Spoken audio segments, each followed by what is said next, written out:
All right, welcome race fans. Tonight we are at Daytona with GAC here with the IndyCar, something new that they wanted to try this season.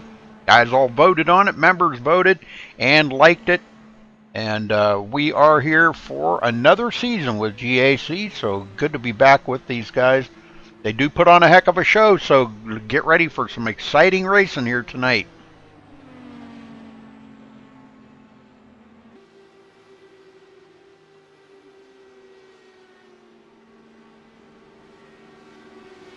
All right, welcome race fans. Tonight we are at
little pit party going on here to get things rolling for the guys. We're going to update trading paints. Beans are all here and make sure we got everybody's paint. Trading paints wants to act kind of jerky sometimes and not work right, so oh my, that's going to leave a mark right there, folks.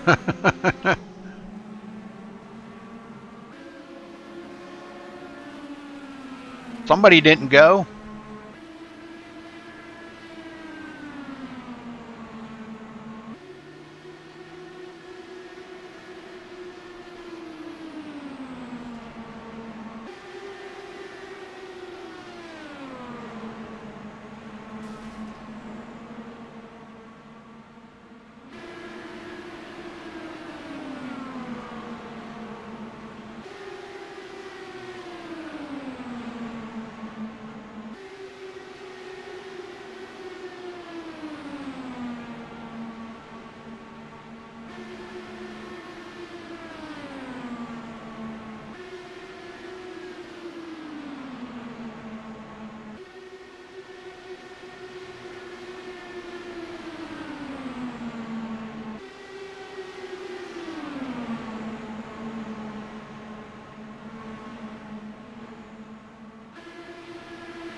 Looks like a quick driver's meeting underway for the guys here.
All right, less than a minute and a half away from qualifying here with the DW12s at Daytona. Thanks to Vincent Vinny and the crew here at GAC, we are back for another season of excitement here. I believe this makes season 3 with them, so we're excited here too. So thanks for tuning in here tonight, folks. We appreciate it very much. And just to follow up on that, Rudy, it is season 3, and I was going to produce some stats for you coming into this season, but they rewrote over the other season they ran from last year, so they didn't archive anything. Ah, okay. So everything was blank. I couldn't check for any kind of stats, any kind of wins from last season or anything. Oh, man. And the trucks aren't there from the season before, so I didn't have anything to present to you. Sorry about that, buddy. That's all right. But, man, let me tell you what, after being out on the track with these boys, this is going to be a wild show, brother. I've got a little information for you. They're running 90% fuel tonight, 16 and a half gallons. We'll see how that factors into things. Ooh. Also, we got some new X limits, I guess you could say, takeaway points for so many X's rules now. Ooh. If you hit 12 X's in a race, you're going to lose 2 points. And for every 2 X's over 12, say you get 14, well, for that extra 2, you're going to lose another 2 points. And every 2 after that, you're going to lose 2 points. Wow. Interesting. Yeah, it's their way of just kind of, trying to cut down on the incidents.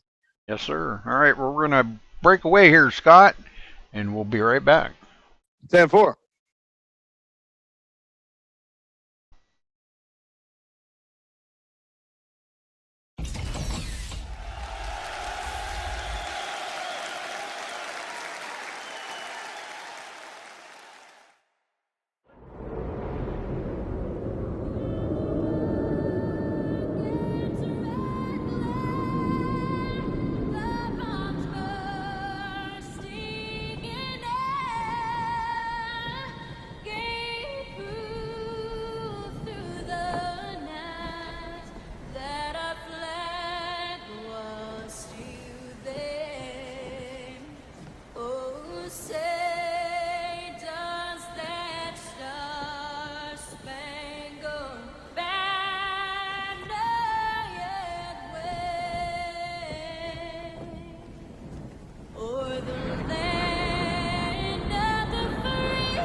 Guys. And now for the most famous words in motorsports.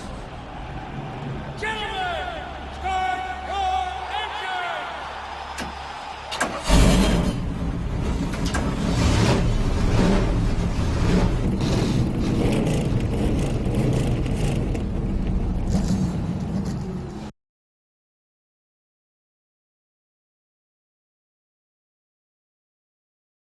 engine! Okay, Scott, we're back.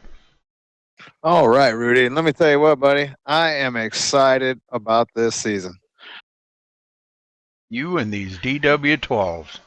Yes, sir. And I have been looking forward to being a part of something like this since I started calling races. And here it is. And we're about to get it started. And I am stoked about this. This is going to be a fun season. The way these things are set up tonight, they're going to bounce around a lot. I know people are playing with their offsets and playing with their steering too, trying to get these things comfortable. But they are a little bouncy, and if you get down there low on that apron, you can touch that yellow line pretty easily. And as soon as you do, it's going to cause issues. So I'm guessing we're probably going to see, 5 to 6, 7 cautions tonight. Oh, boy. Yeah, there's going to be some wrecks tonight. It's a big field. You see how many we got?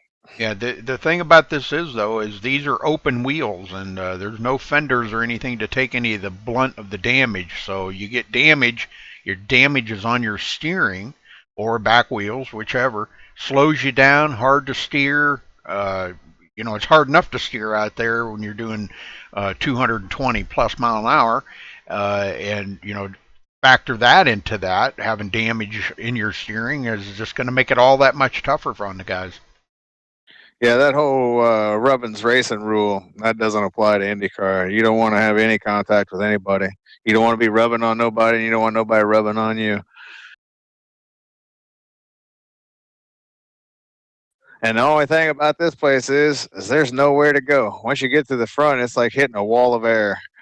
Oh yeah. And then you got everybody who's in a monstrous draft just wanting to run you over. So we're just going to have to see. I know a lot of these guys don't have a lot of experience in these cars, and that could cause some issues tonight. So hopefully at the start, everybody just kind of takes it easy. It's a long race. Everybody just eases into things, and maybe we'll get through this. Yeah, it's gonna be it's gonna be different for the guys, no doubt. You know that something that they've ran super late models, they've ran the B cars, they've ran the trucks, so you know it's been a little bit of everything. Now skipping over to open wheel is gonna be a whole lot different for these guys. Yes, sir. And they got a big field tonight, bigger than what they're used to having. So this is going to be interesting how this unfolds tonight. It'd be cool if they get this kind of field for every racetrack. Well, I may be a little bit off on my stuff here tonight, so if I get a little quiet, I'm trying to fix something or work on something, Scott. I apologize, but with only running 2 screens tonight because I'm waiting on that cord to get the third one back up and operational, boy, it's tough getting everything crammed in on 2 screens. I'm telling you. Yeah, I know you've been having some issues, Rudy, and we'll hold it down if something starts to happen. Well, it was a new graphics card and just total different hookups. All right, we're going to get down here and get ready to line them up. Well, you go ahead and read off the first 15, then I'll do the rest. Roger that. Okay. Got a big field here. Okay, Michael Campbell on the pole with a 39.107. Congratulations to him for getting the pole. Dwayne LaPrade in second. Tony Gray third. Robert Sharp coming in fourth. Vincent Viney in fifth. Jason Allison with a good run here in sixth place. John Estes seventh. Tom Clayton in eighth. Paul Zoda ninth. Terry Bellinger coming into the 10th spot. Jim Locking 11th. Robert Fuller 12th. Chuck Shaw 13th. Gary Shank 14th. Jeff Dotson 15th. Scott?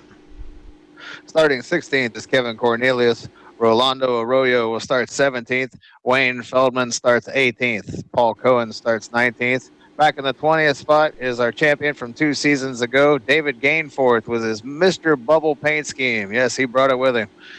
Timothy Kelleher starts 21st. Billy Rodenbarger starts 22nd. Michael Palmer 23. John Stanley 24th. Don Steve starts 25th. Mark McFadden back there in the 26th position. Good to see Mark at the racetrack. Lim McNeese will start back there in 27th. Jeffrey Coaches in 28th. And 29th, Frank Reese rounds out the field. And Rudy, we are ready to go racing, buddy. Back to you. All right. Good deal.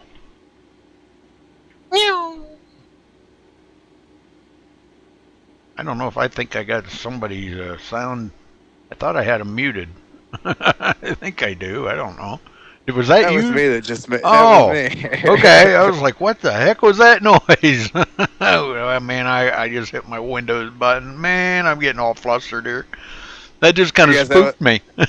That was my poor attempt at an IndyCar sound. Oh, okay. Sorry.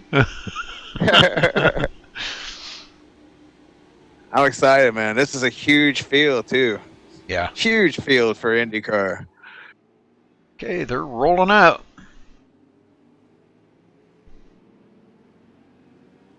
Where else would you rather be right now in iRacing? Truck race at Daytona? No, I'll take this. I'm curious to see how this is going to unfold. If these guys race like they do, usually when the green flag drops, this is going to be awesome, Rudy. Alrighty then. Now, if nobody's patient and there's some mishaps, then it's going to be completely opposite, and it won't be awesome. It'll be a caution festival. It's going to be one or the other. There will be no middle road. Right. Well, we got a few people watching, and some crackhead already had to dislike the video. Somebody that doesn't have any corn to pick. I know who that is. Who? The guy that hits the wall every time he's on the track, Mr. Rush. Nah, he ain't watching. Well, He ain't watching. get us going, Rudy. This is a new season. You get us going, buddy. All right, we'll see what we can go fired up here. 29 cars. Take the start.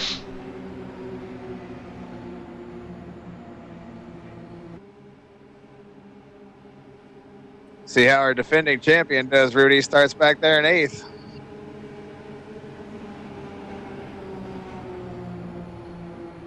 All right, pace cars in and green out almost immediately.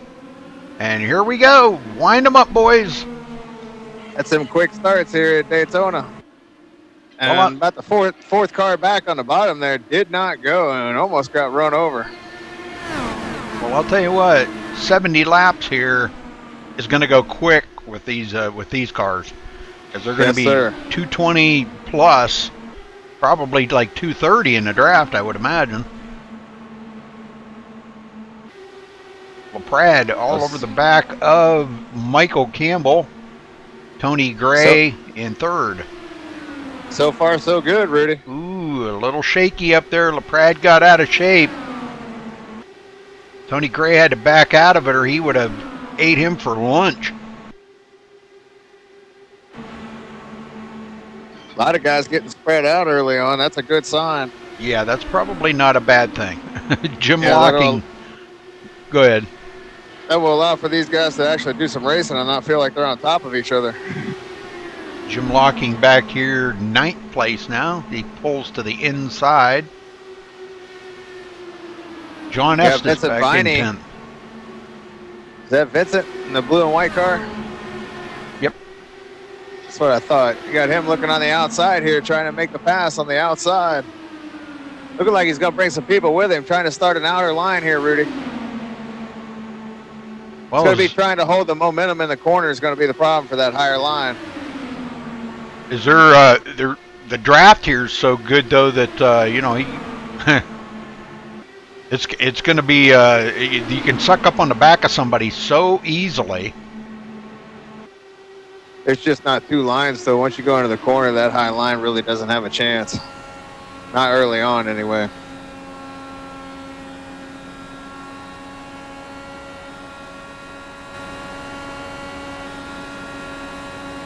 When they are getting spread out quite a bit, Gary Shank bringing up the tail end of that field back there in 11th place, 2.5 seconds behind the leader already. Good to see that we have not had a caution yet. And these boys, like I said, Rudy, once the green flag usually drops, these guys know what they're doing. Well, it looks like they're getting sorted out here pretty good. Not doing too bad. Some quality racing going on all the way through the field here. Everybody kind of just giving room right now. Nobody's really challenging nobody. Gary Shank back here. Robert Fuller, 12th place. Kevin Cornelius in 13th. And Chuck Shaw, 14th. John Estes in the 72 machine sits at the tail end of that first pack up there, Rudy. Yeah, I think those guys are just up there riding in a line right now. Yeah, he's in a good spot right now, I think.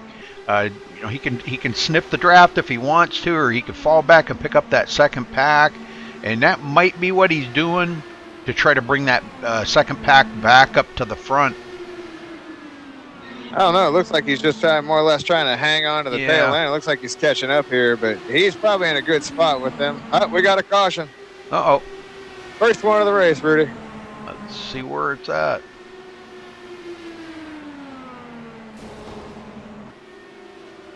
I'm getting Paul Zoda in it. I'm not. Paul Zoda?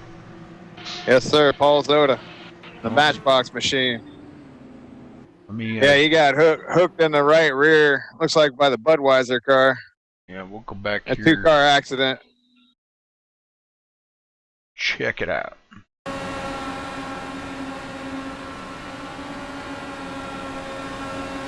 He had a few cars go by him, and not sure if he just wasn't up to speed there or what. Timothy Kelleher is the one that hooked him. Oh no. Well, they are kind of weaving back and forth here. And yes, Kelleher does come down and hooks him. Yes, sir. Now, do they have any resets? Yes, sir. One reset. Oh, man. That's going to hurt using a reset this early. Yeah, still a long way to go, but at least he's got one. He can get back in the fight, get it fixed, get it back out there. Plenty of time. For sure. Stay Yes. on the lead lap. Well, none of the leaders come down pit road. Campbell stays out. Remember, they're running that 90% fuel, so we'll see how that plays into things. Yeah, they'll definitely have to stop probably a couple of times for fuel, I think. I don't know how many laps. How many laps can they get here on a tank? Well, 90%. It would definitely be a two-stop race. 90%. Probably like 20 laps. No, they can get a lot more than that. I'm guessing it's probably right around the 35 to 40 mark, and with 90%, I would guess more on the 35 side. Okay. Maybe even 33. Okay. So it'll be a two-stop race. You know, with these caution laps here, you know, they may be good to go with that two stops. They may have to make a third, but I don't think so.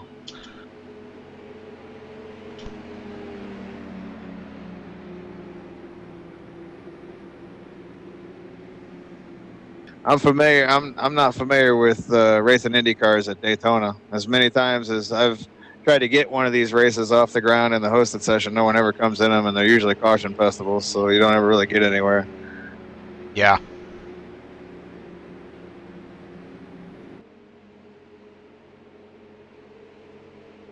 I'm just glad that they fixed the whole wing touching the apron thing, and the cars don't get launched in the air no more. Oh, did they fix that? Yes, sir. That's been fixed for a couple seasons now. That was horrific when that was going on. But I'm still seeing, I've been hearing people talking about the cars doing that pirouette, and they can't stop. You know, where they'll get up on their nose or their tail, and they just keep spinning and spinning and spinning and spinning, and they can't stop. Yeah, they still got some issues that they definitely need to work out with the DW12, but they're working on them, and the car is getting better. The series is so much better than it used to be a year ago this time. It's like night and day in the top split. Well, Jason Allison back in 7th place. Running down through it. Let's see here. We got Campbell still in the front. Dwayne LaPrade 2nd. Tony Gray 3rd. Terry Bellinger in 4th. Tom Clayton 5th. Vincent Viney 6th. Jason Allison 7th. Robert Sharp 8th. Jim Locking 9th. And John Estes rounding out the top 10. And Michael Campbell has led every lap of the race so far. Yes, sir. Now the guys at the back from Gary Shank, which he did stop. Gary Shank on back have pitted. So from 18th on back, they've been on pit road. That's going to put them on a different pit cycle than everybody else, though. Rudy, just to let everybody know who the biggest mover of the race is so far, Jeffrey Coaches was listed as the 30th car. He actually started 28th or 29th. He's made his way up to 16th already. Wow, that's awesome. He's the biggest mover of the race thus far. And the car that has fallen the farthest is Paul Zota, who started 9th, and he's now currently back in 28th position. Yeah. And I'm guessing Timothy Kelleher might have taken it behind the wall and called it a race because he's 2 laps down. I don't think he used his reset, Rudy. Oh, man. Unless he chose to sit there and get the damage fixed this early, which I'm not sure why. No, he's back in. Yeah, he's back in. out there. Yeah. All right. Yep, Showing him 2 laps down. Yeah, he's trying to catch up to the rear of the field. I'm guessing he chose to save his reset for later and hope he can get his laps back. He's the only car lap down, so... He might have had to tow, too. That's true. Because I didn't see him heading for pit road, but I seen Paul Zota heading for pit road, and they were right at pit road entrance when that happened, so... I was going to say they crashed at pit road when Yeah. Kelleher stopped. He was sitting on pit road, but it might have blown the motor. Yep. So he might have had to tow, and you know that we'd have to tow him clear around the track and onto pit road. So that's probably why he's 2 laps down. Yeah, that puts you 2 laps down. Well, the lights are out, Rudy, and we're about ready to go racing again, buddy. All right, your turn to get him going. 10-4. I'm not the best at this, but I will give it a shot.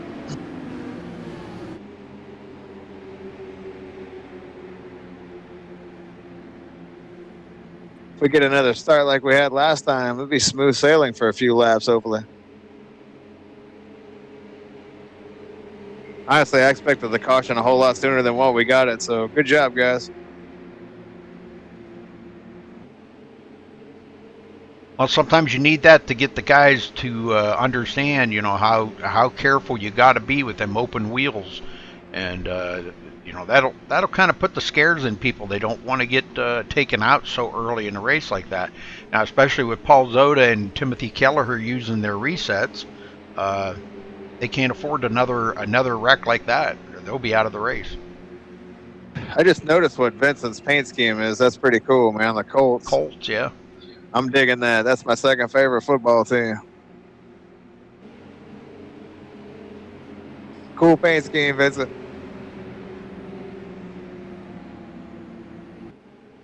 Always a Raiders fan at heart, though. Always. Well, here we go. Lights are out. Pace car is about to hit pit road. That green flag is going to come out immediately. And there it is. Green flag is out, and we're racing again at Daytona. Looks like a clean start by everybody. We're 2 wide, about 4 rows back. The leader does get away quickly. Robert Fuller in 12th place, trying to get something working. Ooh, some guys diving to that bottom, and man. Ooh, still more diving going on.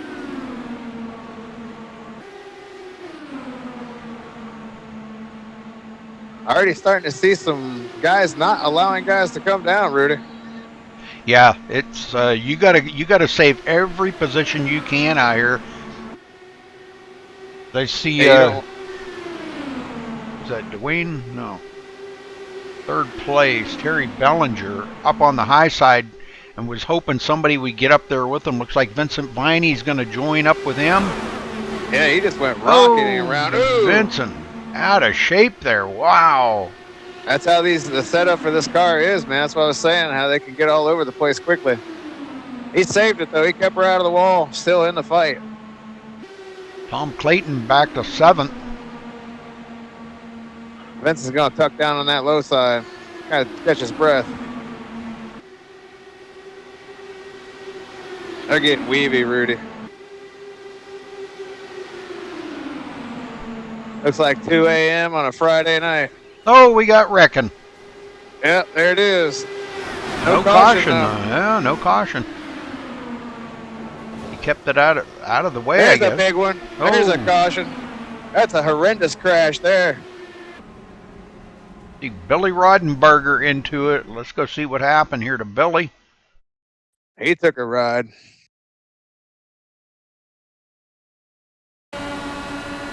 Man, he took a big ride. Looks like Timothy Kelleher again.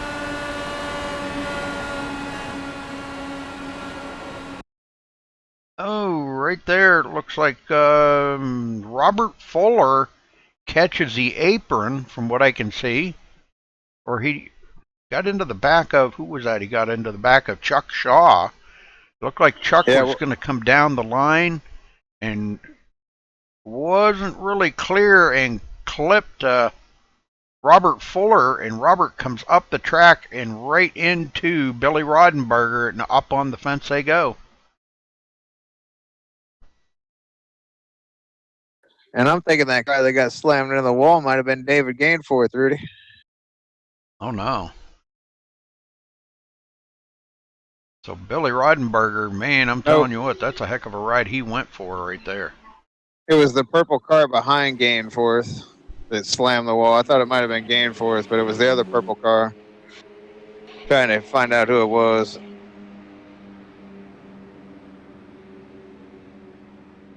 Well, I think we'll wait one more caution, and then we'll try to get down there and talk to somebody. I don't like to talk to them too early because it's kind of hard for them to judge. You've only been, how many green flag laps have they turned? Maybe 7 or 8. You know. Let's see. It was Mark McFadden, Rudy. That's who the purple car was that got slammed into the wall. Michael Campbell coming to pit road, bringing a couple of guys with him, but Tony Gray staying out will be scored as our leader. Let's follow Michael. That'll be a bonus point. And that's our first lead change of the afternoon, Rudy.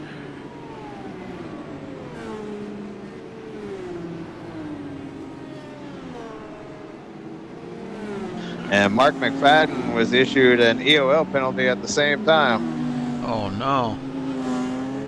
He was going to be at the back anyway. He's probably going to go a couple laps down because he had to tow. So,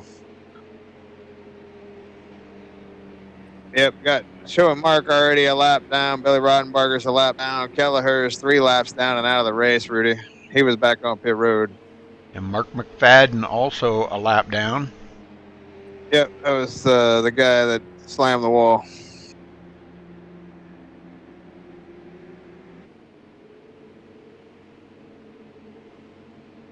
Scott, I got to step away for just 1 second. I'll be right back. 10-4. Now, while Rudy steps away, we'll give you a quick top 10. Tony Gray is your current leader. Terry Belanger is running second. Michael Campbell, who had led every lap of the race thus far, he pitted and he's fallen back to third. Jason Allison, we haven't mentioned him much yet. He's up there in 4th place now. Vincent Viney running 5th. Tom Clayton, last season's points champion, is running 6th. Dwayne LaPrade back there in 7th. David Gain 4th, our champion from a couple seasons ago. He's worked his way up to 8th place after starting 20th. Michael Palmer runs 9th. And Robert Sharp rounds out your top 10.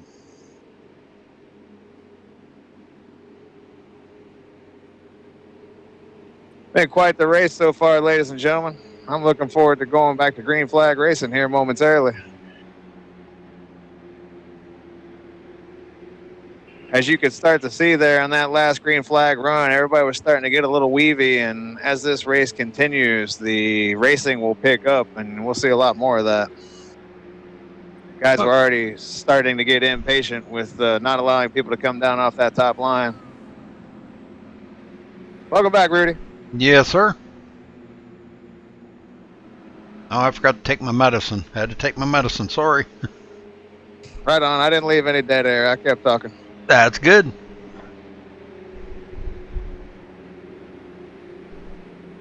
Well, you are stoked up. Oh, I am, man. This is awesome, dude. I've been looking forward to this since you told me because I had no idea that they were doing this. And then when you texted me that, man, I was like, are you serious? That is such good news. Well, I hope the season continues great for them. Yeah, I was just gonna say, man, with a turnout like this is awesome, dude. You don't ever see this many cars in an Indy race.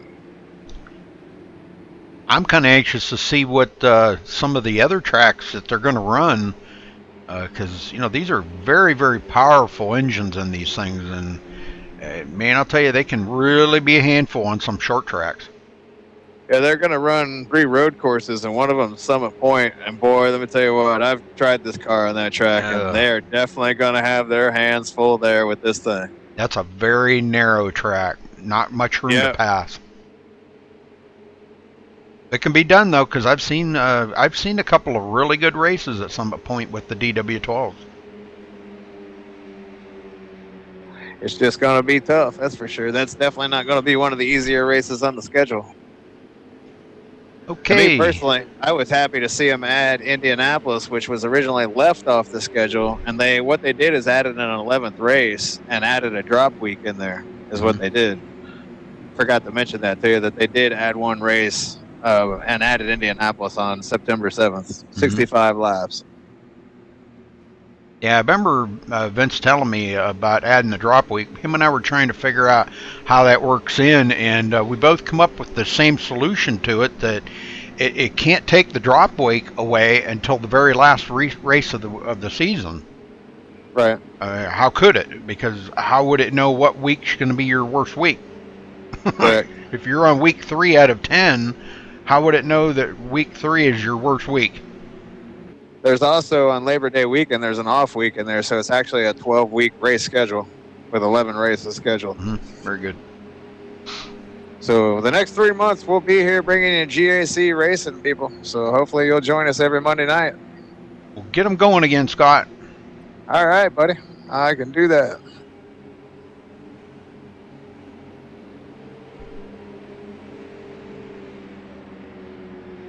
Good to see Paul Zoda's back in the fight with his Matchbox machine back there. Use that reset. Lights are out. Pace car is going to be heading to pit road, and we'll get that immediate green flag, and we'll be racing again at Daytona. And there you go. Green flag's out. Vroom, vroom, vroom. And the leader, he just rockets away. Tony Gray shoots away from the field and takes about a three-car length lead. Oh, David Gainforth.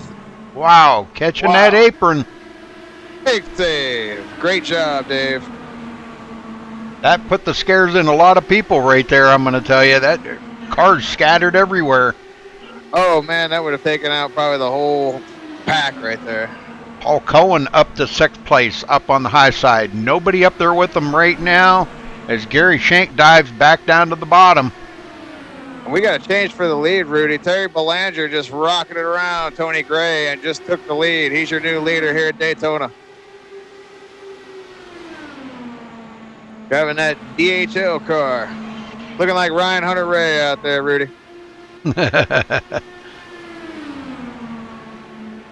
Ryan Hunter-Ray has had a tough season this year. Hopefully Terry has a little better luck than Ryan's had this season. Paul Zoda back into the mix of things in 15th place. After having to use a reset there. Jeff Dotson in now goes back to 17th. Oh, we got more wrecking. Oh my, bunches of it. Hey, Rudy, you remember earlier when I told you Frank Reese was starting dead last? Yeah. He's in 3rd. Nice. Okay, so Robert Sharp here. He was one of the ones that it went to, so let's see what happens up ahead of him or behind him or what. Oh, right there. Rolando gets into the back of him, kind of weaving back and forth, and I'm not sure if Robert was checking up there. It looked like the cars were checking up a little bit, and Rolando had such a great run on them that using that draft, and both of them are going to get caught up into that, and Rolando upside down. Wow, what a ride he took, huh? Oh man, I'm telling you, and then he gets punted up even higher into the catch fence. And just taking a look at that, Rudy, it looked like there was some of that weaving I was telling you about before the race started going on there. Robert got down, and he might have touched that apron just a teeny tiny little bit. And looking at it, he didn't even do that, but he just got real weavy. And yeah, Aroe got that big run, and that's all it took. But that's the imbalance in the setup of the car. The car is moving around quite a bit. Mm-hmm. Oh, what a ride for Arroyo. Well, that kind of changes up a lot, but David Gainforth on pit road now. It's like he probably going to have to use his reset. Going to be back in 22nd place. Paul Zoda just now coming off pit road in 23rd.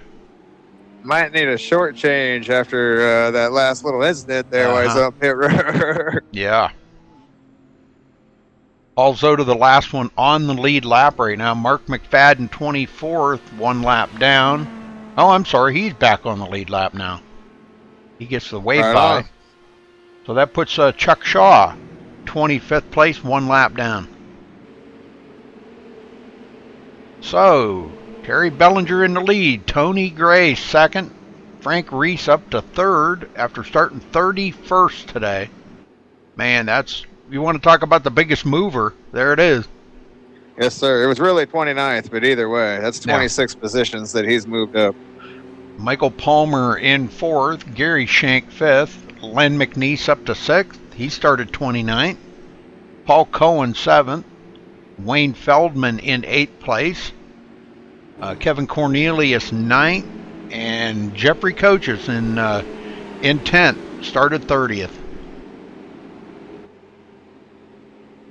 Well, Bellinger in the lead. That's pretty awesome. You know that he's got to be feeling pretty good about that. Oh yeah, definitely. He's got out there and he's led actually, let's see, 5 laps now, beaten Tony Gray, but still hasn't beat Michael Campbell. And Michael's going to be back in 16th place on this restart. He's led 12 laps. And you got Dwayne LaPrade, who started 2nd. He's back in 11th. Vincent Vine, who started 5th. He's back in 18th. Robert Sharp, who started 4th. He's in 26th. So a lot of the guys that started up front, Rudy, have fallen. Oh yeah, gotten caught up in these cautions, and it doesn't take much. Like I said before, it doesn't take much damage to get these things to where they're almost undrivable. I was figuring about 6 or 7 cautions, and this is already number 3, and we're only on lap 22, and we've got to run 70, so we're probably going to hit that 6 or 7 mark. Well, let's hope not. But either way, it's good to be back at the racetrack, Rudy. And that long off period that we had there, it just felt like something was missing on Monday nights. I agree. Yeah, we've had quite a few nights off here with the holidays and everything forth, and guys getting ready for their new seasons. A lot of leagues getting cranked back up here after the holidays, and so yeah, we've had a few extra nights off. Been kind of nice. And those world champion Blackhawks throwing a monkey wrench into things. Had to get that in there. What's that, basketball? No, that's hockey. How about them Blackhawks? I'm kidding. If you ask people around here, they might say that. That's how bandwagony these Tampa Bay Lightning fans are. You don't even see a Lightning fan now. They all crawled back underneath the wood they crawled out of when the series started.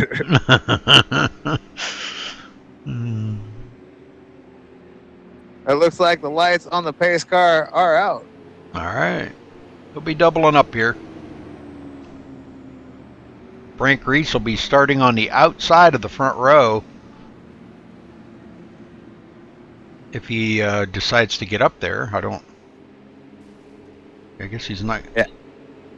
I don't know what's going on up front here. Yeah, I don't think he's got the message that he needs to be up there on the front row or something. Oh, I guess Tony Gray's supposed to be up there. Sorry. Tony Gray is supposed to be up on the front row. They'll get her figured out. Yep. Well, get us going, Rudy. Your turn. All right. Well, I'll tell you, what we've been seeing so far is these guys catching that apron. And I guess I'm not understanding. Maybe it's just because of the way the car is or something that it's so touchy on that steering, why they're catching that apron, because they're all aware of that. They all know about it. That, you know, if you just touch that yellow line, that double yellow line right there, you're out of shape, you know. I think what some guys might be doing, and I was guilty of it for the first couple minutes I was out there, they might be trying to enter the corner like they're driving a NASCAR. Yep. And that's different. And yeah, you can't do that with these. They're so twitchy that once you drive it in too hard, you kind of got to overcorrect, and then when you do that, you're just all out of shape. As we saw Vincent earlier, as he went all the way up to the wall. But here they go, Rudy. Get us going.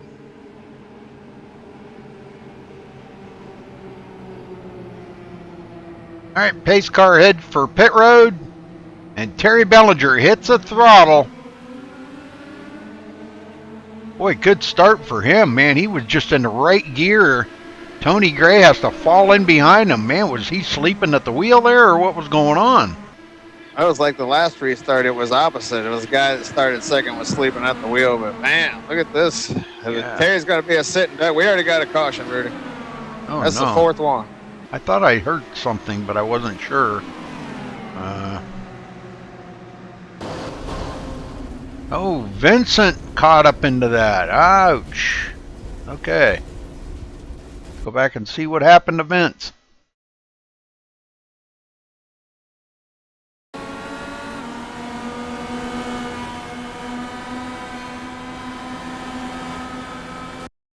right there. Caught the apron again.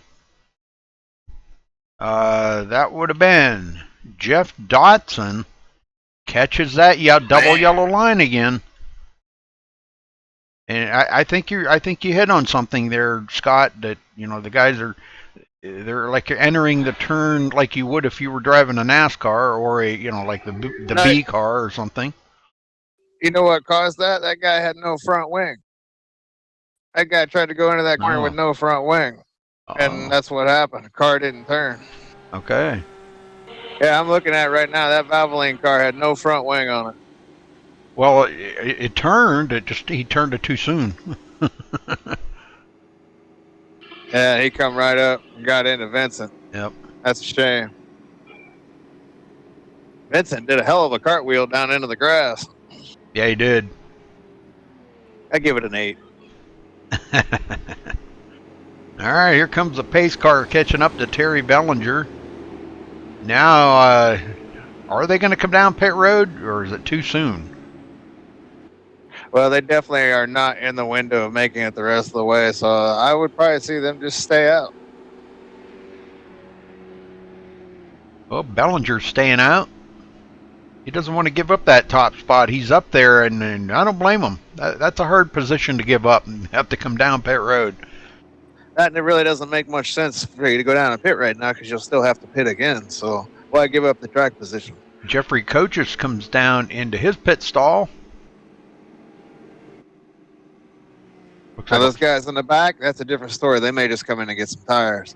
Looks like a 4-tire change for him. David Gainforth on pit road. And a 4-tire change for him. I'm just gonna say he's still collecting himself from that moment he had a little bit ago. Yeah, that was pretty scary. Hell of a save though. Mm-hmm. That's a championship save right there. Yes, sir. I'll tell you what, you got to really be on the wheels when doing something like that. You got to be right on top of it. Yeah, he's raced an Indy car too before.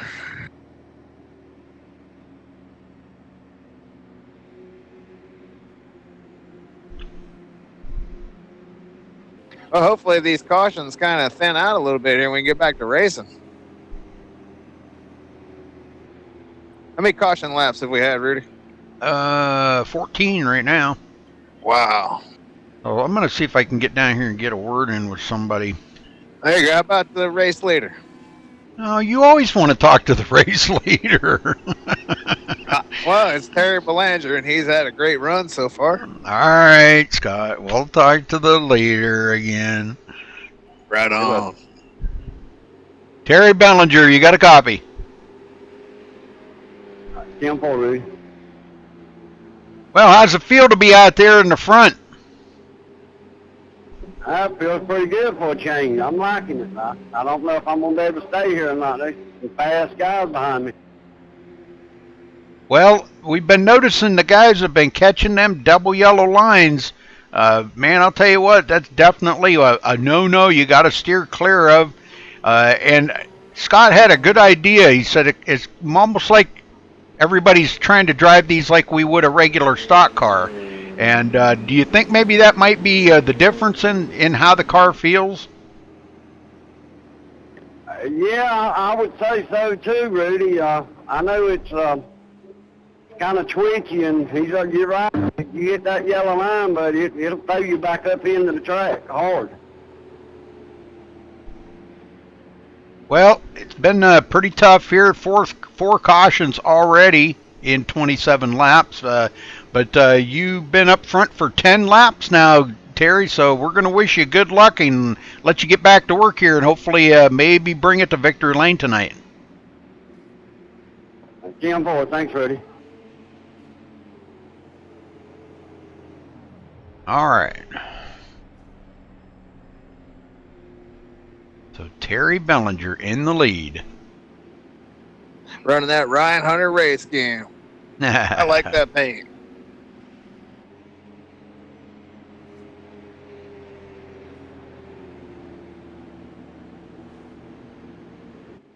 Only you would have known whose paint scheme that was. I couldn't have told you if it was Richard Petty's or whose it was. I'm definitely a devoted IndyCar fan. I've been watching IndyCar since I was 3 years old, 4 years old. But when you're from Indiana, that's just part of being from Indiana. Yep.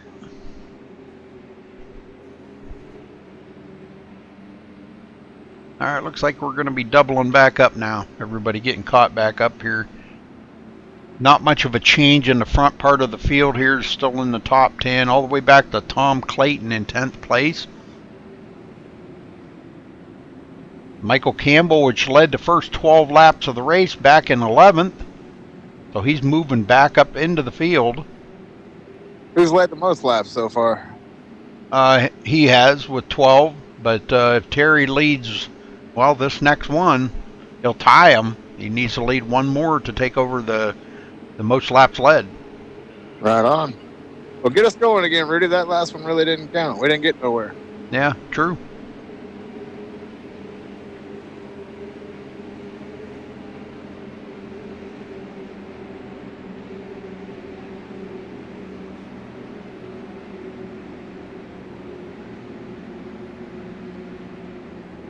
I knew Terry'd be tickled about being out there, being out front. He came on at the end of last season. Yeah, he did. He did. Probably the most improved driver out there. I would agree with that. Like we were talking about there a couple races before the end of the season, that if they gave an award out for the most improved driver, I would have gave it to him. I agree. He'd get my vote too. Okay, pace car ready to come down pit road. Get these guys off and going here again. Pace car's in. Green, green, green. And it looked like Tony Gray got a slow start there on that outside. Almost got run over from behind, but everybody got her going.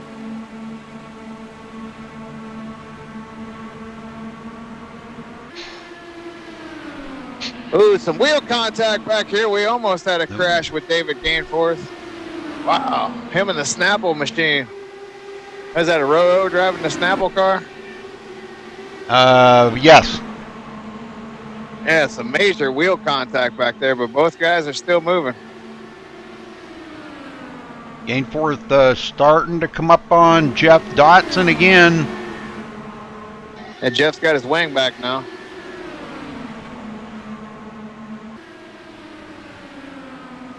And Gainforth moves into 20th. Chuck Looking to Shaw. get Paul Zoda next. Ooh, Zoda comes way down. Catching that apron every time. A lot of weaving going on in the back here, Rudy. A lot of weaving. Yeah. Ooh, we got one into the wall hard, but there's going to be no caution. It's a red car. It might be Kelleher again. Caution is out. Ooh, we got a big crash up front. Big crash. They're still wrecking. We got a bunch of them involved in it. About 6 or 7 cars now, Rudy. Yeah, Rolando into it. So, yeah, okay. Let's go back and see where it's at. Cautions breeding cautions. Our 5th caution of the evening here at Daytona. This is why I don't like to drive these things. And that was Kelleher, who was the first car on the wall on the tail end of this. He got into the wall first. He's one of the 2 Budweiser cars out there. Somebody got into him, knocked him in the wall.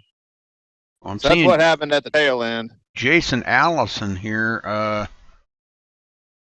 Yeah, right there. Looks to me like Frank Reese went way up the hill and barely brushes the wall. And when he comes down, Jason Allison had tried to fill that hole and gets into somebody, and Jason goes for a heck of a ride right there. Yeah, I'm trying to see the number of that car he got into. I can't really make out the number, though. I can tell you. Looks like the 25. Gary Shank, yeah, Gary Shank. Yeah. He just barely got into the back of him. Kind of, well, actually not the back, but kind of in the side. But I think what it did was it kind of spooked him a little bit, and when he touched, it just sent him right up the hill, right out into the outside wall. So, and then there was more wrecking behind him. I'm trying to find Yep. that. It was It's right here. Paul Cohen. Look And like, Robert Fuller. yeah, looks like they tried to steer clear of Jason Allison. Paul went down on that yellow line, and then he gets tagged from behind here, right by Robert Fuller. Yeah. Yeah, Robert got him pretty good. Yep. All right. And then we had more after that. There was a lot more after that as well. Well, everybody's coming off pit road now. Arroyo was in it pretty good. Terry Bellinger and Tony Gray still have not been on pit road. Oh, wow. That continued all the way around to almost the front stretch and the entrance of pit road, Rudy. Wow. Wow. Yeah, that's I didn't know it was that long of a crash, but they were still wrecking coming all the way around the front stretch. There was probably 10 cars involved in that wreck altogether. Timothy Kelleher took her behind the wall. Robert Sharp took her behind the wall. Those guys are done for the evening, Rudy. And Rolando Arroyo and Chuck Shaw are on pit road. Looks like they're trying to get damage fixed up. No complimentary hot dogs tonight. No, sir. Not with 5 cautions. Well, And 30 laps. Yeah, 31 laps. Rolando back on the track. We're not even halfway, Rudy.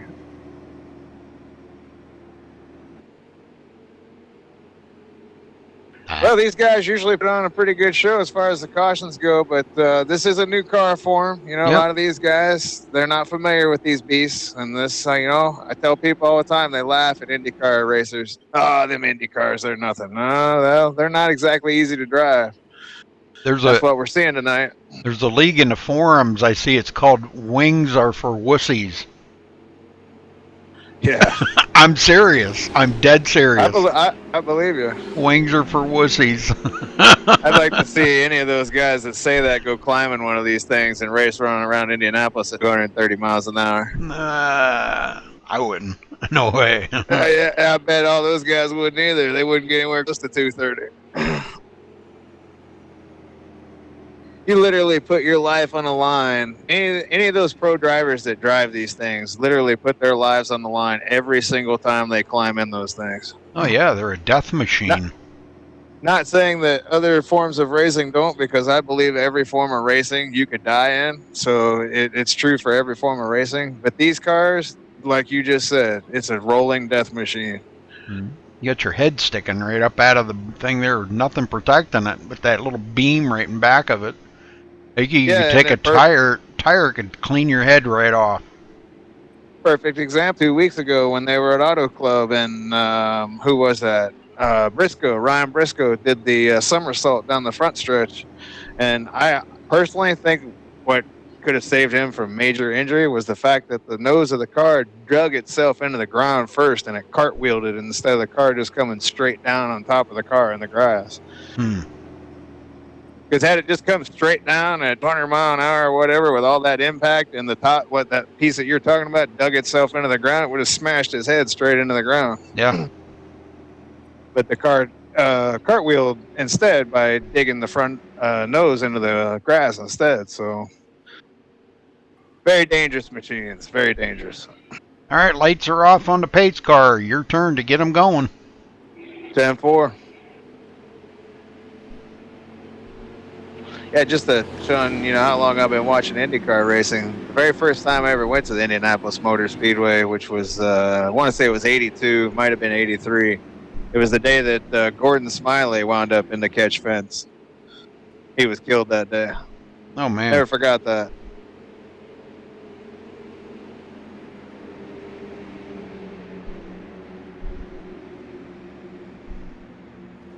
Yeah, that's someplace you'd want to steer clear of. Catch fence. Wow. Oh yeah. That would just grind you into Hamburg. For anybody that's never seen some of them catch fence crashes, proceed with caution before you watch them. If you're, got a woozy stomach or you don't want to see tragic things, because there've been a lot of people killed in Indianapolis. But if you want to see one where the guy wasn't killed, go check out Mike Conway's from 2010. I don't know how that guy walked away with just a broken leg. Well, he didn't walk away, but you get what I'm saying. Only a broken leg. He was a lucky man that day. He's since quit racing ovals, too, because he's been in the catch fence race.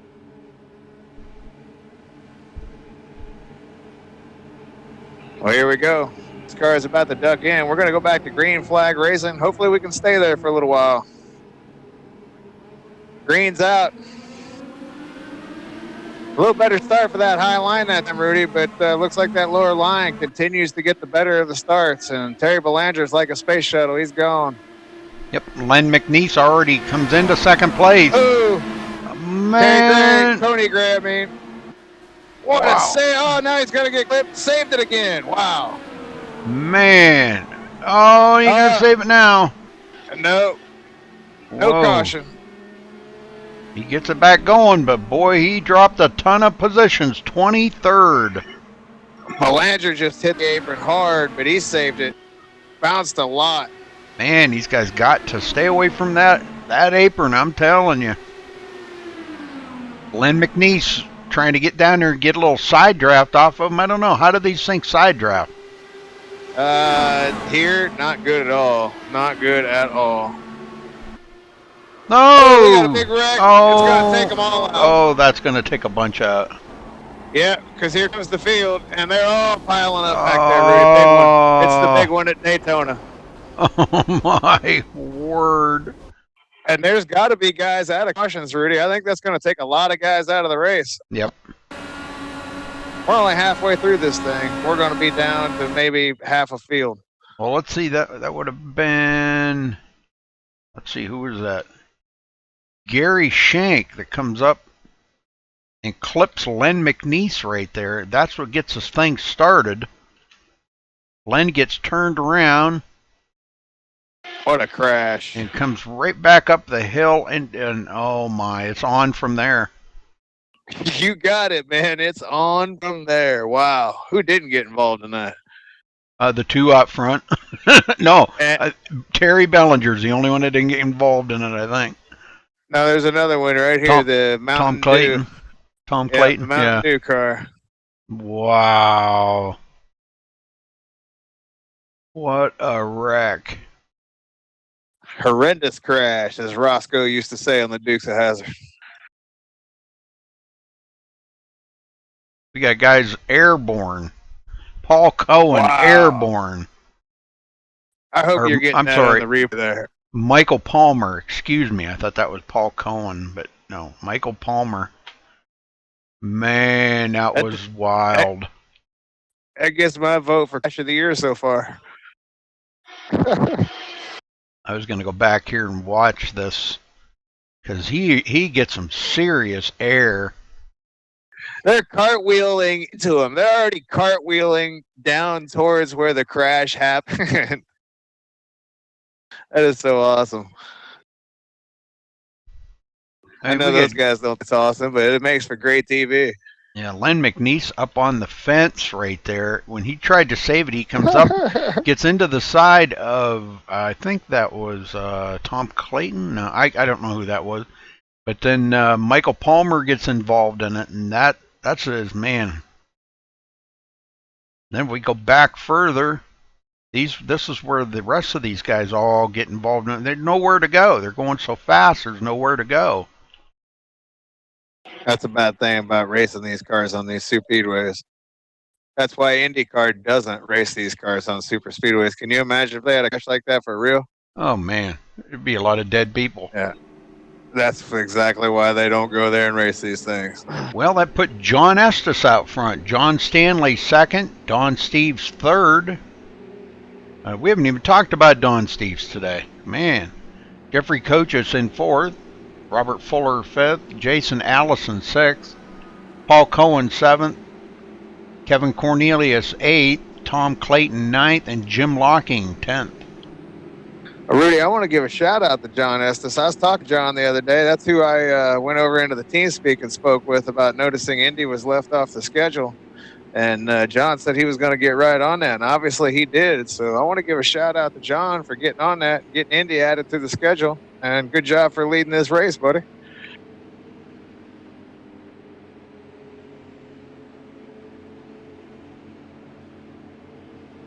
Ray, did you get a chance to show our sponsor this evening? Sim Garage? No, I don't have that logo. I keep forgetting to put that logo up on here. Doggone it. I'll have to make sure I get on that. I need to call Steve. I ain't to him in a while. Make sure he's still going to do the whole giveaway thing there at the end. We're getting close to the end of our season. Am I seeing that Couple correct? more months.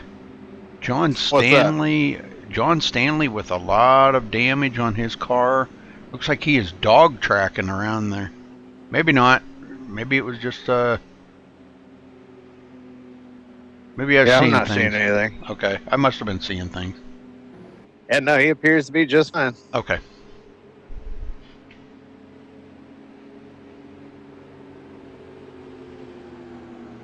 No car gremlins yet for him.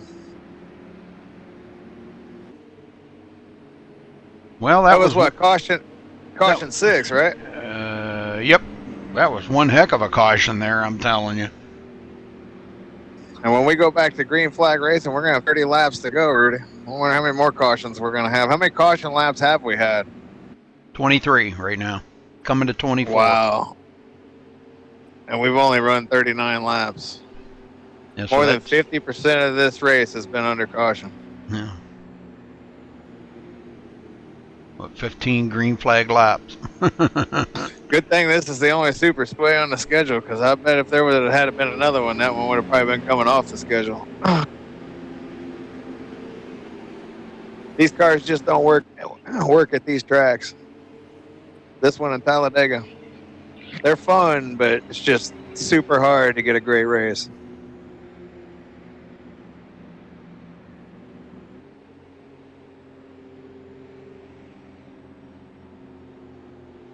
But you know what, Rudy? For the kind of race that this has been, this is anybody's race to win. That's true. That's true, because we got guys in the front right now that haven't been up there, you know, to lead anything. I was going to look and see where is our leader, Terry Bellinger, which did pit. He will be starting back in about 11th or 12th place. Ouch. So right in the middle of all the carnage. The eye of the storm. Yeah, well, let's hope he doesn't get caught up into any carnage. Easier said than done. Well, there's still a lot of guys left, so a lot of guys obviously still had resets, but a lot of guys are out of resets now, Rudy.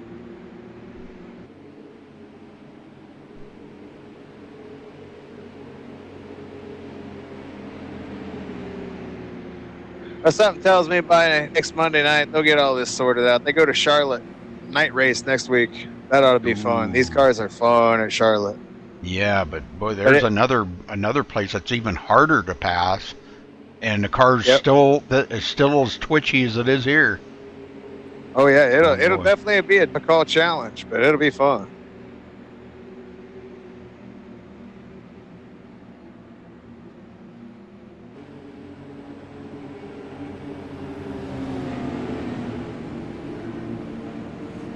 Oh, the John brothers are going to get us going here. Pace car is going to duck in just a second.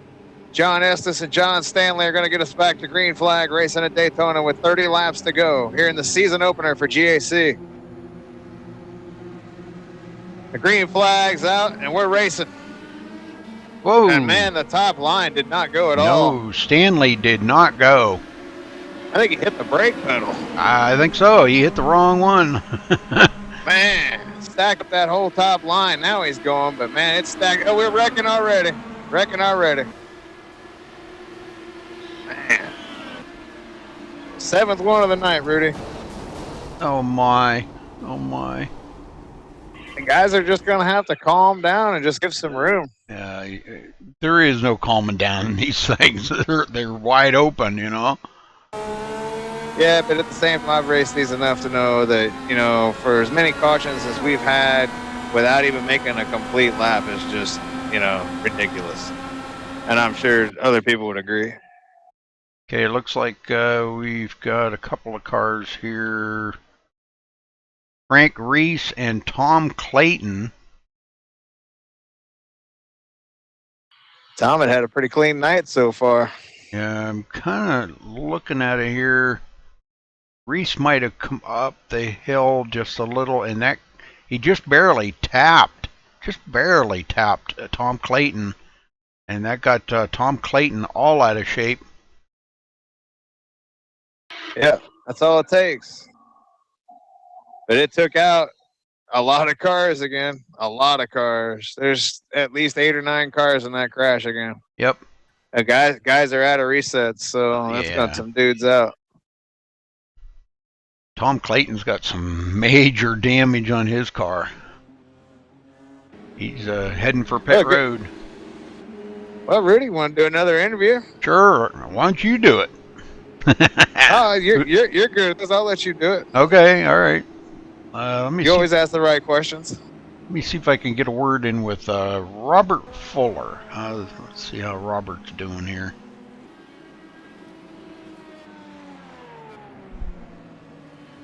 I'm about right here and going in the pits. I'm damaged.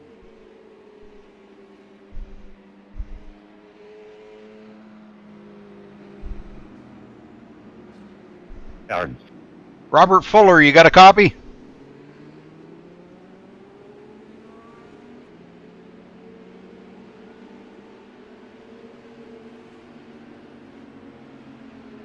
Robert Fuller, do you have a copy?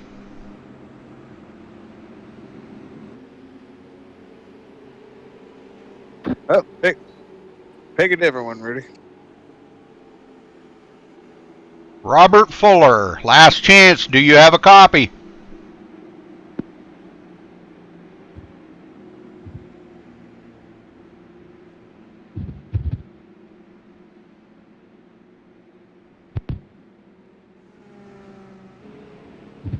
I can't hear him. No.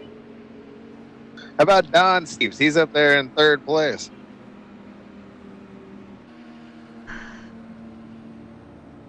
Well, we couldn't hear Robert Fuller. Don Steves, do you have a copy? Yeah, go ahead, Rudy. Well, Don, you're going to be restarting 3rd after starting 25th. Caution-filled race here tonight. What kind of words of wisdom do you have for these drivers? Patience, patience, patience. How's your car running for you? The Dairy Queen car looks pretty good out there. It's running good. As long as they can stay out of trouble, that's the main thing. Haven't had to really run it hard or anything yet. Yeah, we were up here trying to do the math. You guys really haven't had a whole lot of green flag laps to get the field spread out very much. But well, we're going to let you get back at work here, Don, and good luck. Keep that car clean the rest of the race, brother. Hey, thanks, Rudy. You guys have a good one in the booth.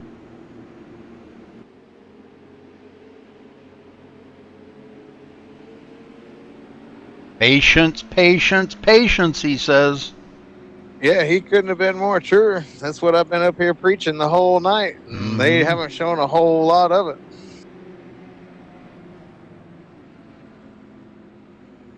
That's why I just... Vincent Viney got lucky, dog, Rudy.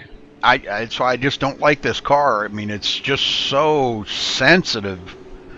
It's fun. Don't get me wrong. It's fun to drive.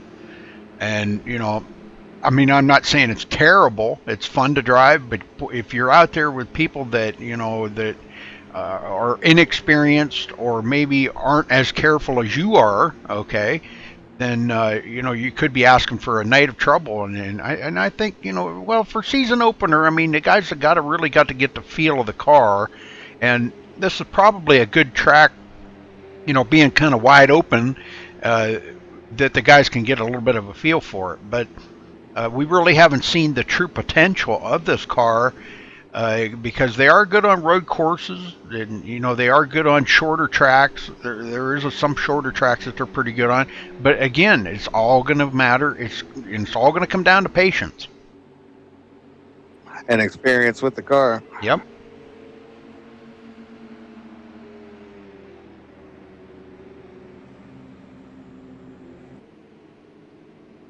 Well, they're going to go to Charlotte next week, which is going to be a completely different animal. This is, like I said, these tracks are hard to learn on at the same time trying to have a season opening race, because all these guys are really learning at the same time they're having their season opener. And for one, these cars on this track are very difficult as is, and then to throw all the rest of it in, it just makes it even more difficult. So Definitely. they're doing their best, and like I said, next week will be a different animal, so it'll be a learning curve there too, and there'll probably be a lot of that this season. Well, I just hope that, you know, they don't just throw it in the garbage after one season because maybe they had a few cautions. These cars definitely take some time. Sorry to cut you off again, Rudy, but these cars definitely take some time to get used to and to really start having some quality every week races, just like you said. We still have 25 drivers on, out there on the track. Paul Zoda now on pit road. Last one on the track is Chuck Shaw, but he is 3 laps down. And Jeff Dotson got behind the wall, Rudy. He's done. Yep. I think I already see his hauler pulling out of the infield. He's heading for Charlotte. Yeah, they want to get out of here quick, get a beat on traffic. I don't blame them. You ever drove out of Daytona after a race? It's ridiculous. Nope, never had the opportunity. Drove out of a lot of Michigan tracks, and I'll tell you what, that's got to be ranked right up there pretty close to Daytona, because they were bad. Well, get us going, Rudy. All right. Pace car in. John Estes hits the throttle. Green, green, green. I think he actually forgot to hit the throttle because there, for the first time, the top lane is going to take the lead. Yeah, John Allison actually led that lap. Jason Allison. Or Jason. I was looking at John Estes' name when they changed positions. And sorry, Jason. Ooh. Yeah, I've seen that. John. Kevin Cornelius. Well, will we make it a lap? I'm rooting for him. We're almost there, guys. Come on. Jason Allison still in the lead right now. John Estes on the high side, but he's going to get drove by we didn't even make it. Kevin Cornelius. No caution, though. Reports of a wreck on track. No caution. Looks like so we made it. Frank Reese upside down. He's going to have to do a quick tow or they're going to be coming around. There he goes. So no caution. Frank's had an up and down evening, Rudy. Yes, he did. That'll probably seal it right there. Frank's we're still green flag. He's used to driving the trucks, and the B cars. So, like you said, this is a whole different animal for these guys. Look who's back up front, Terry Bellinger. That's right. You didn't see Fred Sanford delivering junk in one of these bad boys. Nope. Ooh, somebody's wrecking. Nope, just up on the wall. They did not wreck, just riding the wall.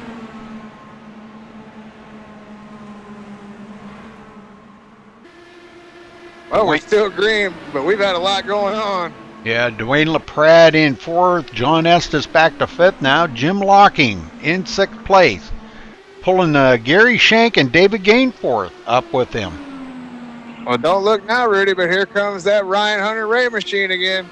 I seen that. Terry Belanger making his move. And we got a caution. Billy Rodenbarger's in it. Oh my, yeah. Tony Gray involved in it too. Let's go back. Caution number 8, Rudy. I believe. Yep. That's what I thought. Okay, let's see.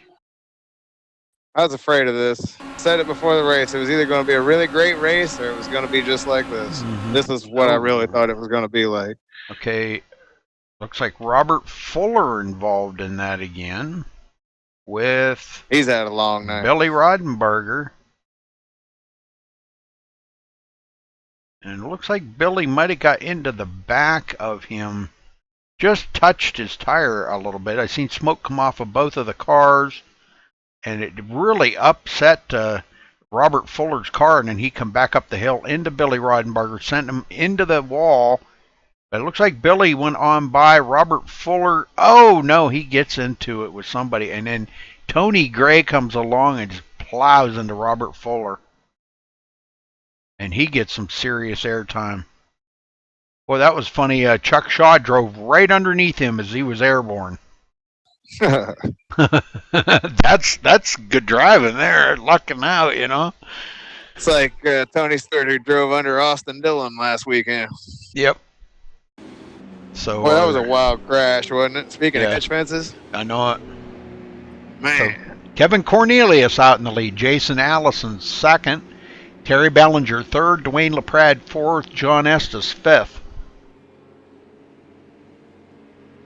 Well, we got coming to 20 to go here. 8 cautions. We've had 6 lead changes.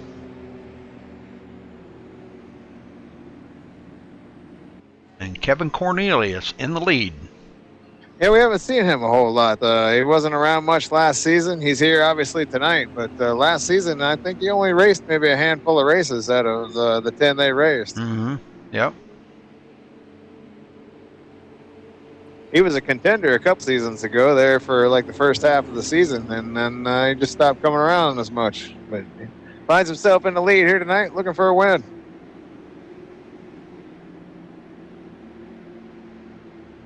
Yep, pretty cool. DW12s at Daytona. Eye-pacing. That's it. Don't get no better than that. No.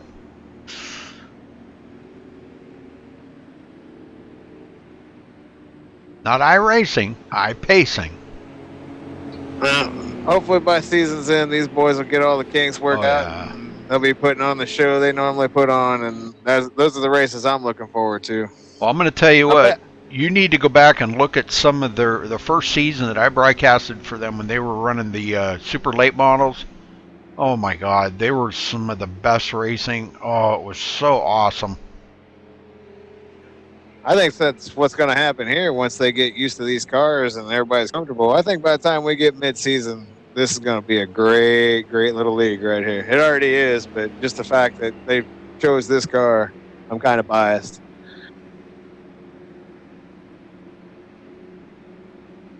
You don't know how bad I wanted to climb down out of the broadcast booth and be just a part of the racing season, Rudy. I know. I figured you would. That's why I told Vince I would tell you, to get a hold of him, because I said, he may not want to be in the booth with me. He may want to race because I know this is his favorite car, And, and he goes, well, tell him to get a hold of me, and I'll let him know. Yeah, no, I just decided I'm just going to run Indianapolis. And he was cool with that, so. Yep. Well, I know them guys, they love having you up here in the booth, Scott. I mean, I hear them guys rave on you all the time. Seriously. Well, I'm appreciative that they allowed me to be a part of it, because I love calling these races. And as I stated earlier, these last couple Mondays, and then those couple Mondays I missed, it feels like I've hardly called any racing for the last couple months. Yeah. It's good to be back. But I also want to let these boys know I'll be practicing for Indy. Well, what turned out to be, it should have been about a 45-minute race. We've already been going an hour and a half, almost an hour and a half here. And wow, a lot of pacing. They should have had this race done in about 45 minutes. Yeah, I'm going to wind up missing that practice room that Kerry Cleaver put up. Whoops. Yeah. He's got for all those of you out there in TV land, Maximum Velocity starting their new season this Thursday, Truck Series. Going to run, I think it's 10 races, might be 12. He's giving away cash prizes to the champion, second and third place, plus he gives away cash prizes every week, the first, second, third, $15, $10, and $5. So if you guys are interested, get in touch with either Sean Zulu or Kerry Cleaver. That's Maximum Velocity Racing. Starts this Thursday at 9 p.m. Eastern Standard Time. Tomorrow night will be Maximum Speed Racing. Let's see, they're at Talladega tomorrow night with the B cars. So yes, sir. That'll be pretty interesting for 104 laps. Long race for these guys. So we'll be tuning in tomorrow night here. Right on YouTube, folks, so be right here. Bringing my Clyde Torkel Chicken Pit special tomorrow night, Rudy. Oh. For all you Stroker Ace fans out there. Well, Scott, I believe it's your turn to get these guys cranked up one more time here. We're going to be having 10-4. 23 drivers out on the track. I'm surprised we still got that many left with the Yeah. demolition derby that it's been. Wow. Maybe they have more than one reset. Yeah, that's why I just don't even like to get down here and talk to these guys because, you know, they know that it's a handful, and what do you say? You know, yeah, it's a handful. Ask them how they've enjoyed the pacing all night. No, I'm not going to do that. Well, let's see which line goes and which line doesn't go here. Pace car's in, green flag's out. Bottom line doesn't go again. Look at this, Kevin Cornelius. Stacking them up. Gear he was in, yeah. I think he was in second gear. Jason Allison. He's gonna get freight trained here, Rudy. Yep. Allison gets out ahead of Dwayne LaPrade now. Oh, wheel touch between Belanger and Cornelius.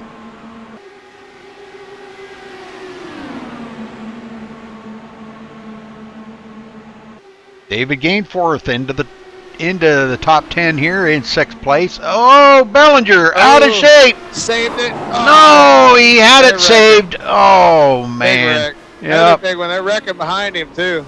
3 or 4 cars back behind him are wrecking as well, Rudy. Another big one at Daytona. Oh, my. Didn't even make it a lap again. No. I think that's at least the 4th time that's happened in this race. Let's see. Gotta find him. Terry Bellinger. And we're going to ride along here with him. I think there's going to be a driver's meeting after this race, Rudy. Probably. And I know that there's some close racing here, but it looks like Terry comes down into, who is that?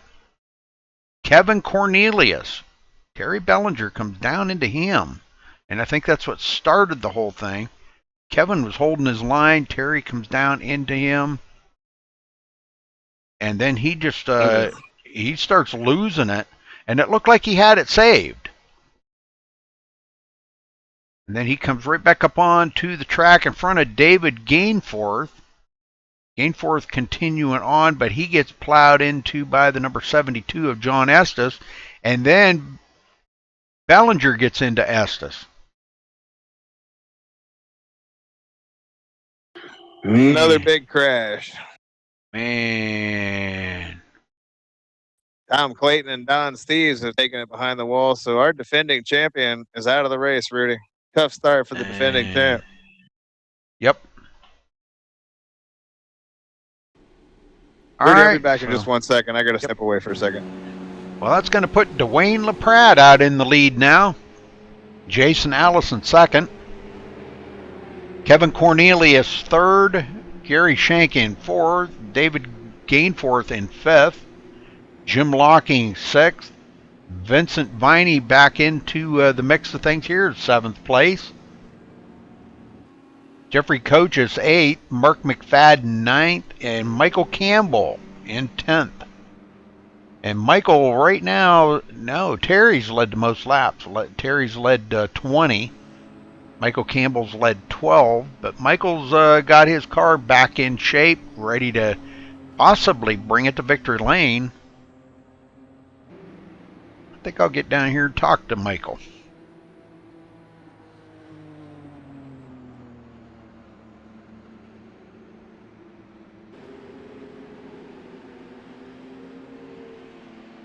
Two. Michael Campbell, this is Rudy up in the booth. You got a copy? Yeah, I do. Well, Michael, you had a good stint up there in the front. You led 20 or 12 laps tonight, excuse me, and got tangled up in the mess and back in the field. Have you got your car back into shape here and ready to try to win this thing? Yeah, I think I do. I'm feeling pretty comfortable right now. Well, obviously you had to use a reset, correct? Oh, yeah. 2 of them. All right. Well, but how's your Rudy? I'm back. how's your car feeling out there tonight, Michael? Right now I'm feeling back to where it was when we first started the race, so we'll try to make the charge to the front. Well, all I can say is stay away from that double yellow line, Michael. It's been very treacherous to all the guys out here tonight. If you want to get to victory lane, you got to stay away from that yellow line, man. So good luck, and maybe we'll talk to you later. All right, Rudy, have a good night there.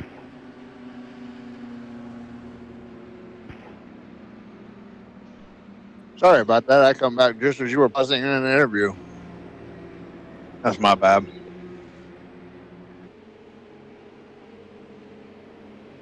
Well, LaPrade in the lead. We'll see if he can stay there. We ain't got too many laps left. Haven't talked about Jim Locking a whole lot tonight. He's up there in the 6th position. Vincent Viney's climbed back up. He's in the 7th. He was a lap down at one point. I know it. How about Mark McFadden, who had a big crash earlier? He's running 9th. I know it. He's doing real well here. I'm kind of waiting to see what he's got drummed up here. He could be working with Vincent Viney when it comes down to the end of this. I don't know. I'm not sure if you're going to have to look for a partner out here. To draft by the leaders. So I'm sure these guys are probably in communication with each other. I'm only showing 14 cars left on the lead lap. Yep. And only 21 in the race. Frank Reese back out on the track. Back in 25th place. Robert Fuller's back out there too. So is Billy Rodenbarger. I'm not showing Robert. No, they're both on pit road. Okay. They're highlighted on this little box here. So now Billy's not now. Yeah, they're flashing is what they're doing. Ah. They go white, then they go tan, then they go white, then they go tan. That's weird. That must be because they're sitting on pit road. Probably, yeah.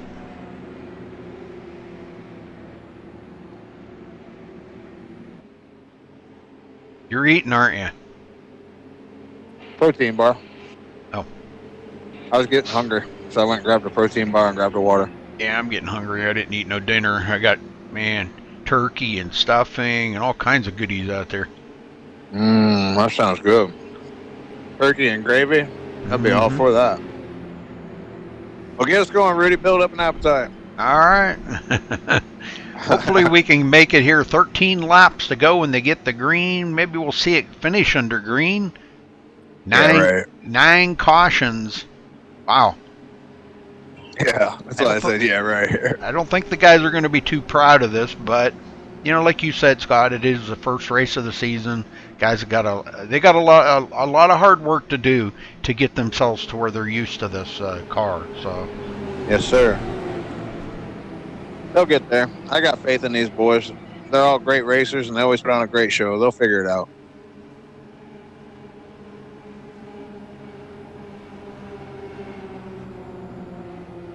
Pace car heads for pit road. Dwayne LaPrade hits the loud pedal. Well, these aren't really too loud. He got it right. Nah, they sound like a bunch of pissed off bees whenever you go to one of the races. Yep, pretty much. Well, Cornelius already slipping by Jason Allison. And here comes David Gainforth into the picture. On the bottom, up on the high side, Kevin Cornelius in front of Jason Allison for the lead. I want to see these boys keep racing under green. When these things get up to speed, this is awesome right here. I mean, how can you not dig this? Pretty easy, because look how weavy they are. That's what's so cool about it. It's so on the ragged edge. I mean, you've got to have skill to drive these things. I just don't feel comfortable in them. I wish I did. Oh, you never do. You never do. Yeah, I wish I could feel comfortable in them. Vincent Viney in 6th. Mark McFadden 7th. I've been sitting here watching Vincent. He's working his way back towards the front of that field in that Indianapolis Colts car. Jim Locking 8th. Michael Campbell now back here. They've fallen off the pace just a little, about a half a second off of that front group. Paul Cohen in 10th. Jeffrey Coaches in 11th. It's right along here with Jeffrey Coaches.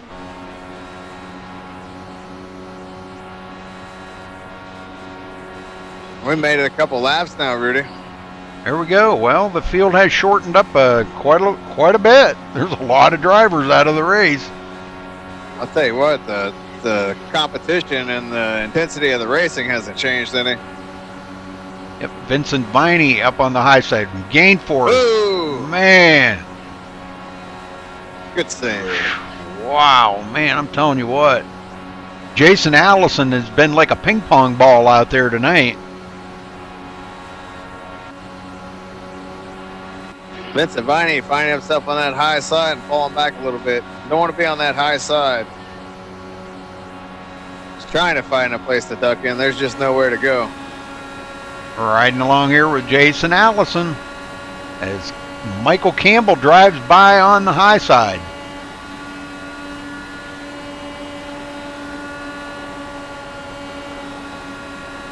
And he's down here trying to get a little bit of he's trying to get some side draft, but boy, I'll tell you what, I wouldn't even want to be near somebody.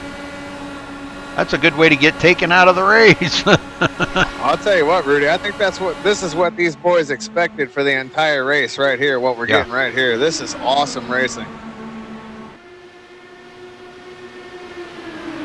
It's just, man, them cars are just so unmanageable, you know? They're getting around here so quickly, though. It's all about going fast, right, Rudy? I guess. Coming to 8 to go this time. Oh, Ooh, the leader and Cornelius almost get together. Woo, everybody's weaving all over the place. Well, that would put the scares right into you, and look how close they get. Man, I'm telling you, them guys, they're just they're tickling death right there. Well, I'll tell you what, earlier I said it looked like a Friday night at 2 a.m. Well, the bars around here close at 3, and I think we're hitting about 3 right now. Man, this is getting wild now. Coming to 7 to go.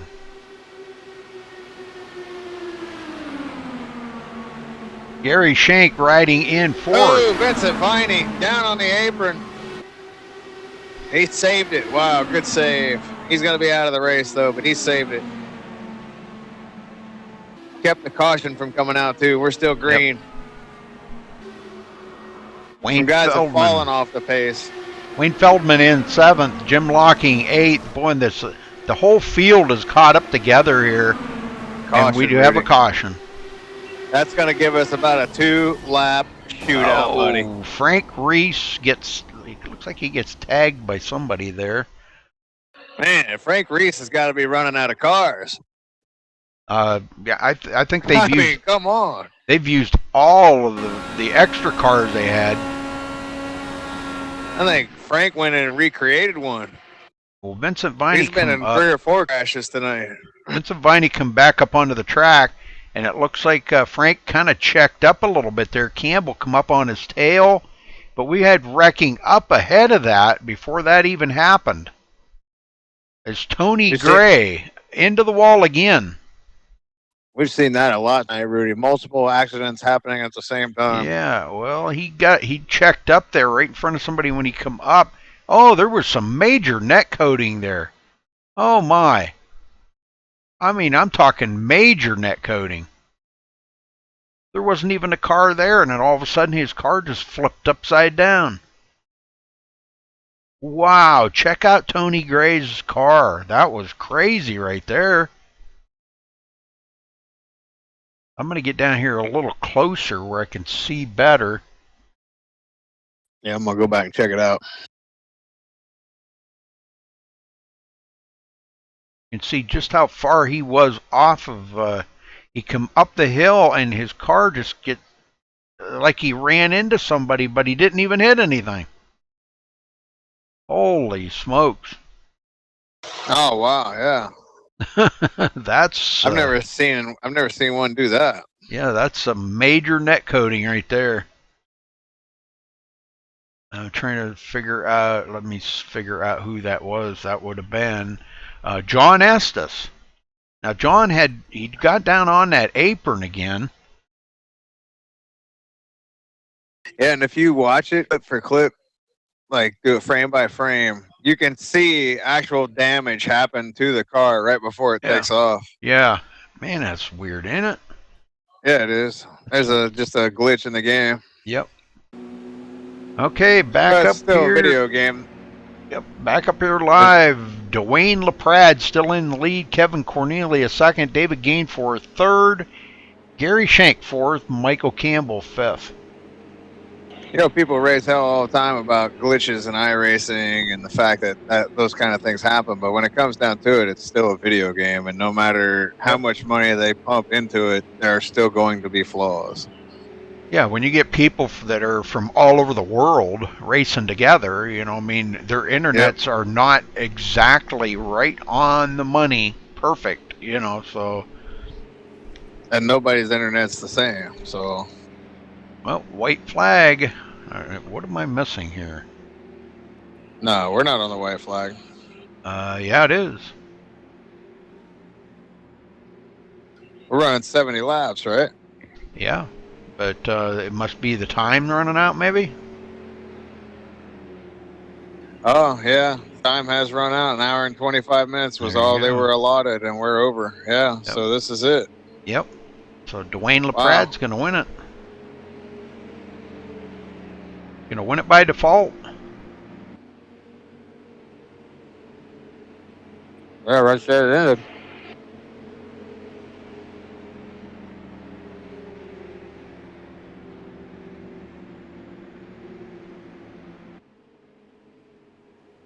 So this will be their last lap.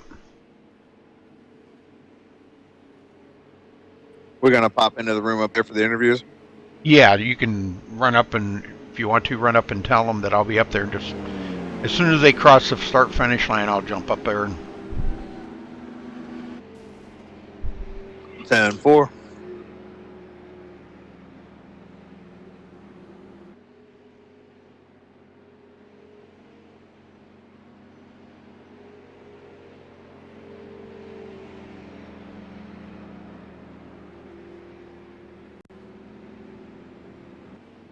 final lap, this race was shortened by running out of time in the server.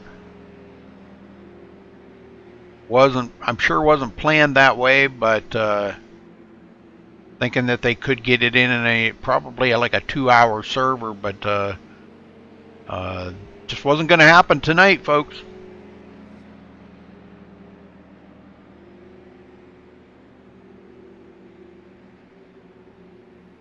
Looks like it's going to be shortened by about 3 laps.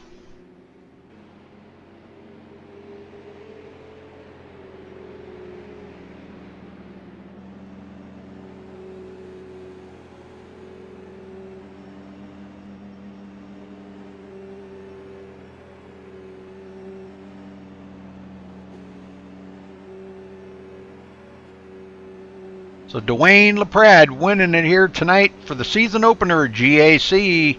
Congratulations to him on his victory.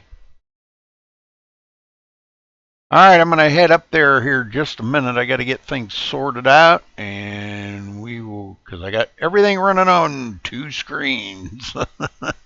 I hate that. Oh. I'm going to make it. All right, Dwayne LaPrade, you got a copy. Go ahead, Rudy. I got you. Thanks, guys. Well, you bring it home to the victory circle here tonight. Man, I'll tell you what, it was all by default. Looked like the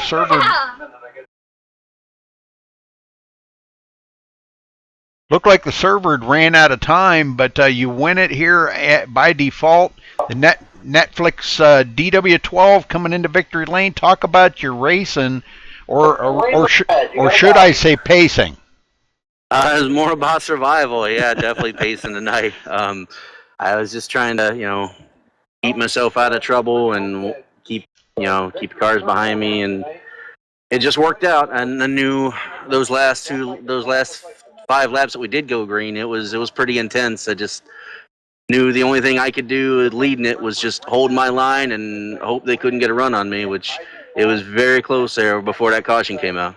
Right. Yeah. Well, I'll tell you what. It was still a pretty good race. We did see a lot of really good side by side battles there, and coming down to the end there, all of you guys up in the front were putting on a pretty good show, and that's probably what you guys really wanted the whole race to be. First race of the season. I know it was kind of a shaky, rocky start for everybody, but everybody got to get used to the car and get the feel of it. Now, I don't. You guys go to Charlotte next week. What do you think? Do you think it's going to be any better, or you think it's going to be about the same? I'm sure it'll be a little bit better. A lot of guys, this is the first time they're in this car, and it definitely is not, a normal stock car. You got to move the wheel as little as possible to be fast in these things, and it's something you got to teach yourself. And your first time out, it's all to be expected almost. Right. Right. Okay. Well, congrats on your win here tonight, Dwayne, and anybody you want to give a shout out to. I want to shout out to our new sponsor, Drago Wolf Studios. Good to have them on board. You guys, MaxSpeedTV, for putting it on for us. Dean for hosting it. Everybody else, on to the next. All right, buddy. Well, we'll be looking for you next week. Thank you. Kevin Cornelius, you got a copy, buddy? Oh, sorry. Go ahead, Scott. Got you. Kevin, you started 16th night. You survived the demolition derby out there and brought it home second. Tell us about your race, buddy. Yeah, that's exactly what it was. It was just trying to survive and stay out of the wrecks and just work our way to the front. Lucky enough, we got caught up in one there early and made our way back up. And coming to I guess not coming to the checkered, but had a run on Dwayne there just before that last caution, but just wasn't enough to pick it up. But last, 5 or 6 laps were pretty intense and a lot of fun, I guess.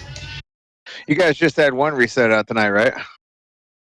No, Dean gave us 2 tonight, being, I think, a new car and a new experience for us, but hopefully that gets changed. Right on. Well, that actually thought to be a good idea, because had you not had the 2, we would have lost a lot of cars a lot earlier. So that explains why we didn't lose as many cars when I thought we would when we had so many big crashes. Terry.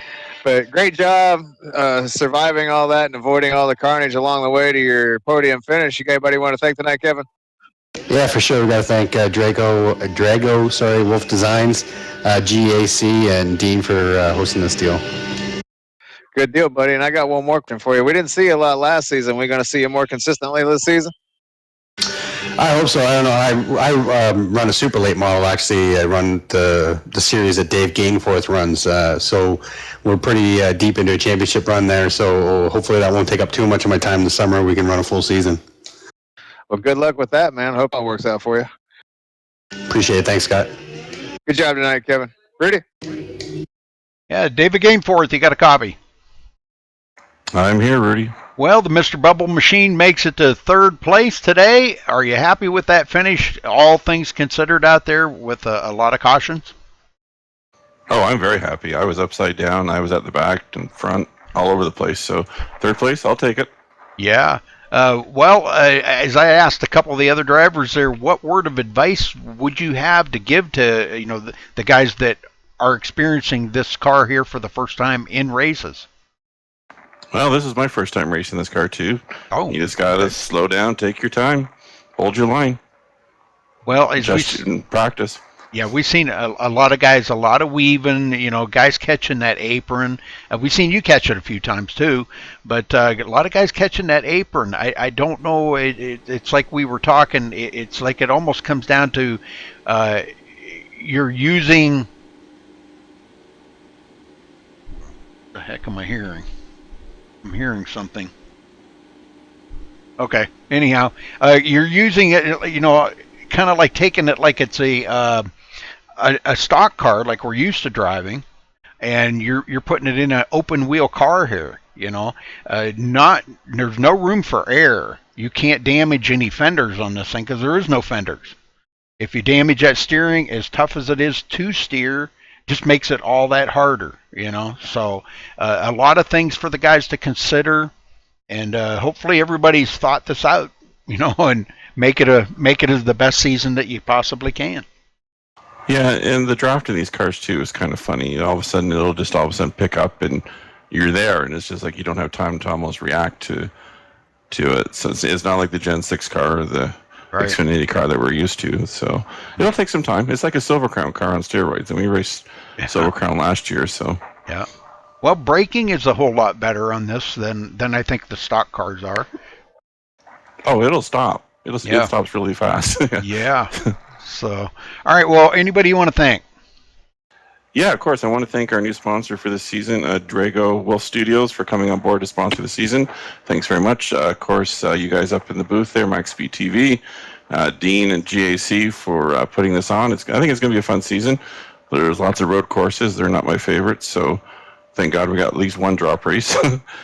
And I think it's going to be a good week. It's going to be a good season, I think. All right. And Mr. Bubble fans, of course. There you go. Yeah. Don't want to forget that. Well, Yeah, there must be one or two of them out there. We'll be looking for you next week at Charlotte. Yeah, I'm looking forward to it. All right. Thanks for talking with us, and congrats on third place. Thanks, Rudy. See you. All right. Let's see here. We got to get up to Dwayne LaPrade. Where is he? There he is. Okay. We're going to run down through the results here real quick. Dwayne LaPrade coming home the winner here tonight. Kevin Cornelius second. David Gainforth in third. Gary Shank fourth. Michael Campbell fifth. Jason Allison coming in sixth. Wayne Feldman seventh. Jim Locking eighth. Paul Cohen ninth. Mark McFadden 10th. Jeffrey Coaches 11th. John Estes 12th. Rolando Arroyo in 13th. John Stanley 14th. Michael Palmer 15th. Vincent Viney coming in 16th. Chuck Shaw 17th. Terry Bellinger, after leading quite a few laps out there, man, he was really running well. Kind of was thinking maybe he was going to win it here tonight, and he felt really good being out front, finishing 18th. Len McNeese 19th. Tony Gray bumped and banged around pretty much all night long, winds up finishing 20th. Frank Reese 21st. Tom Clayton 22nd. Billy Rodenbarger 23rd. Don Steves 24th. Robert Fuller 25th. Jeff Dotson 26th. Paul Zoda 27th. Robert Sharp 28th. Timothy Kelleher in 29th position, and I believe that was the final. Yes. So again, congratulations to our winner here, Dwayne LaPrade, tonight at Daytona for the season opener of GAC. Thanks for watching tonight on MaxSpeedTV, folks. We'll see you tomorrow night right here on YouTube. Till then, stay safe and have a good night.